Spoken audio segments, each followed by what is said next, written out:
Hello everyone, सबैजना सन्चै हुनुहुन्छ होला फ्रम सोलुखुम्बु।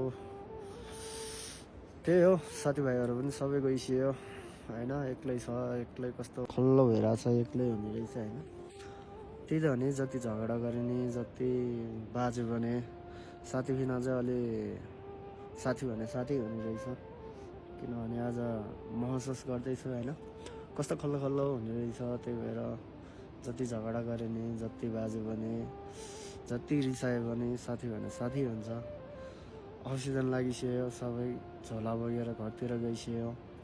जाडो पनि निकै बढिसक्यो है, गाह्रो पनि भइरहेछ, लुगाले पनि भइरहेछ। आजदेखि त त्यही त हो नि, एक्लै हुने भयो। कस्तो मन पनि दुखिरहेछ, कोही नहुँदा सुनसान हुँदा एक्लै हुन्छ है। एक्लै हुँदाखेरि के गर्ने भन्दाखेरि यस्तै भिडियो बनाउने, बस्ने, सम्झिने। अब सिजन नलागेसम्म केटाहरू पनि आउँदैन, एक्लै हुन्छ। कस्तो गाह्रो फिल हुन्छ होइन, एक्लै भएपछि। न नेट चल्छ, उता होटेलमा एक्लै मान्छे, यता होटेलमा एक्लै। गाह्रो छ। मौसम भने यस्तै छ। कस्तो धन्यवाद, माया साथ सपोर्ट गर्दै गर्नु होला।